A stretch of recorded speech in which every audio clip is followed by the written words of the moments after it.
বন্ধুরা, ভূতের গল্প দেখতে আমাদের এই চ্যানেলটিকে সাবস্ক্রাইব করুন আর সাথে বেল আইকনটি বাজিয়ে দিন। এবছর কলকাতা শহরে যে হারে ম্যালেরিয়া ছড়াচ্ছে, তাই সমীরণ ঠিক করলো বউ ও বাচ্চাকে নিয়ে সে দেশের বাড়িতে রেখে আসবে।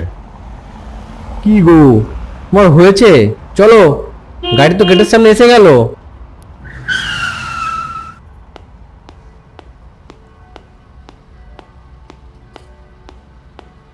হ্যাঁ হ্যাঁ হয়েছে, চলো এবার। দিলীপ, এই দিলীপ, তুমি দিঘিতে ব্যাগগুলো গুছিয়ে নাও, আমরা গাড়িতে উঠছি। আগে এই যে কর্তামশাই করছি।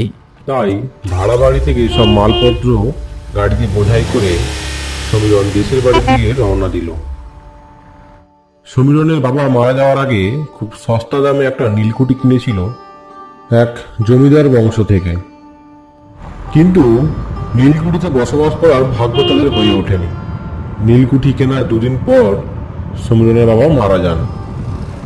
তারপর থেকে গ্রামের এক লোককে নীলকুঠিটা দেখার দায়িত্ব দিয়ে সমীরণ সপরিবারে কলকাতা চলে যায়।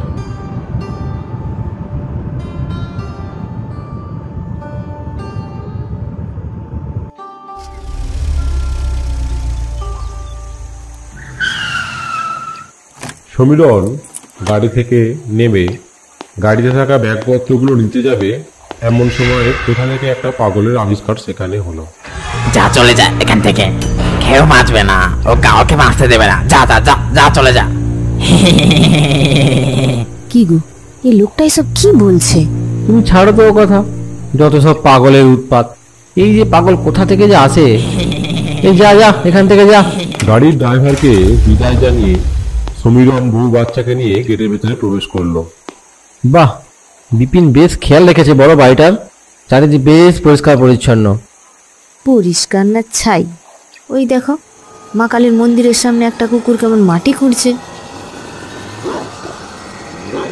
সমীরণ সেদিকে তাকাতেই কুকুরটা তাদের দিকে ভয়ানক দৃষ্টি তাকিয়ে গর্জন করতে লাগলো।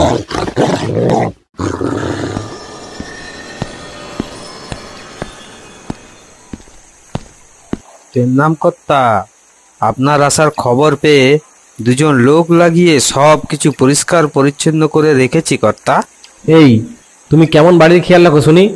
একটা কুকুর এসে মা কালীর মন্দিরের সামনে মাটি ঘুরছে। কুকুর? কোথায় কুকুর কর্তা? সমীরণ আর সমীরণের বউ পেছন ঘুরে তাকিয়ে দেখলো সেখানে কোনো কুকুর নেই, না কোনো মাটি ঘোড়ার চিহ্ন। পাছে বউ বিদ্রোহ করে উঠুক, সমীরণ তাই পুরো ব্যাপারটা ধামা চাপা দিয়ে বিপিনকে বলল, আচ্ছা ঠিক আছে, তুমি লিস্টটা নাও, কিছু বাজার করে নিয়ে এসো, যাও তো।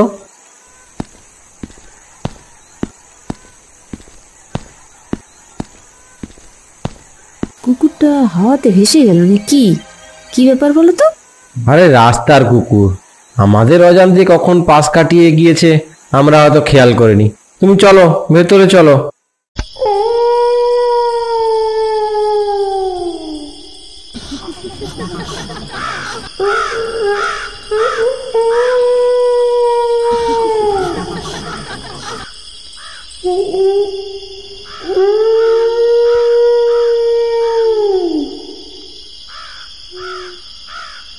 ও শুনছো, একটা কাক ডাকছে যে। উফ, কাক? কাক ডাকতে তো কি হয়েছে? হ্যাঁ, রাতের বেলায় কোনোদিন কাক ডাকে? তুমি শুনেছো? আমার তো ভীষণ ভয় করছে, তুমি একটা কিছু করো।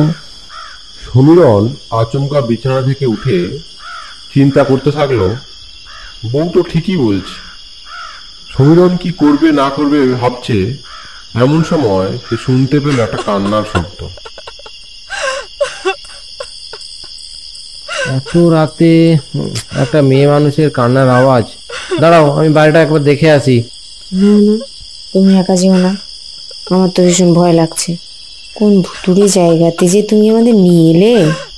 আহা, তুমি অযথা চিন্তা করছো বুঝলে। হয়তো গ্রামের কোনো বউ বরের হাতে মার খেয়ে এদিকে এসে আড়ালে কাঁদছে। গ্রামে এগুলো হয়। আমি বাইরেটা একবার দেখে আসি, তুমি ভয় পেও না।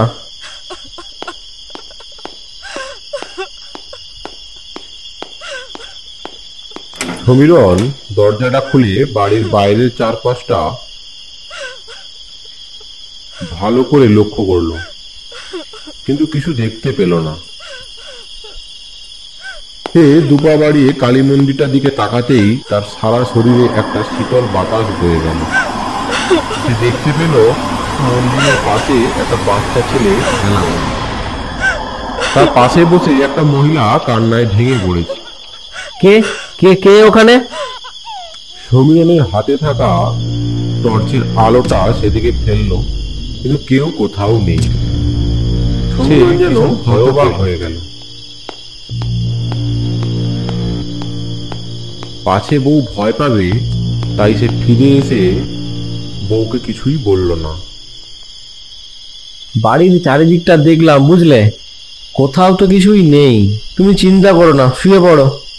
কাল বরং বিপিনকে দিয়ে একটা ওঝা ডেকে আনবো, যদি বাড়ির কোনো দোষ থাকে উনি কাটিয়ে দেবেন।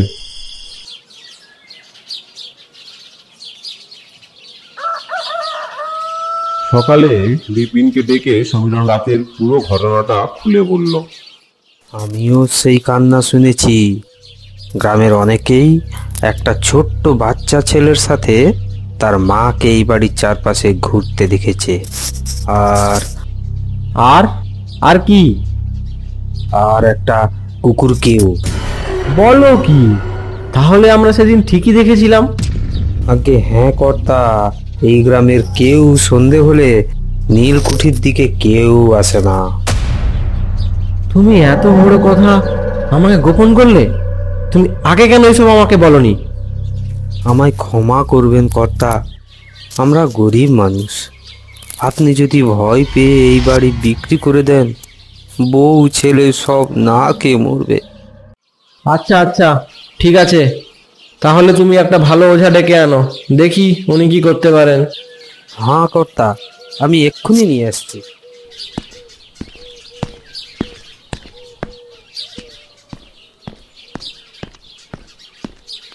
ওঝা এসে বাড়ির চারপাশটা ভালো করে পরিদর্শন করলো।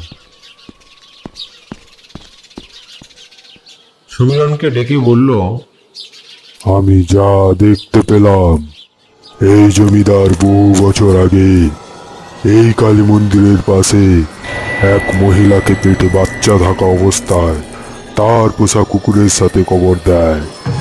তাই তার আত্মা শান্তি হয়নি।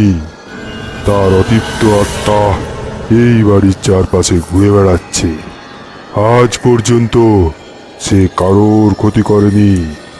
তার আত্মা শুদ্ধিকরণ না হওয়ায় সে প্রতি রাতে কালী মন্দিরের চারপাশে বসে অশ্রু ঝরায়। আমায় কি করতে হবে বাবা? কিছু লোক নিয়ে এইখানটায় মাটি খোঁড়ো তো দেখি।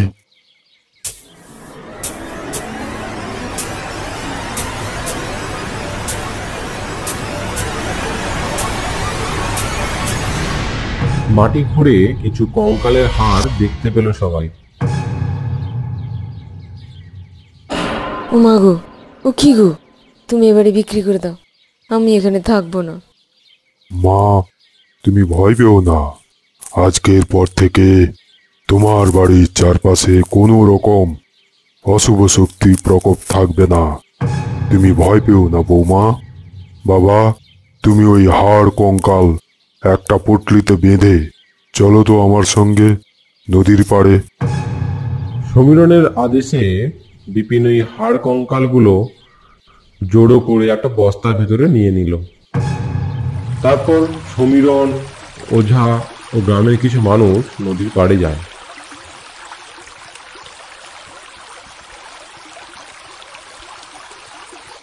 নদীর পাড়ে একটা ব্রাহ্মণ ডেকে তার আত্মার শান্তির যোগ্য করে। সমীরণ হাড় কঙ্কালগুলো নদীর জলে ফেলে দেয়। তারপর সবাই দেখতে পায় নদীর জল থেকে একটা নারী মূর্তির আবিষ্কার হয়।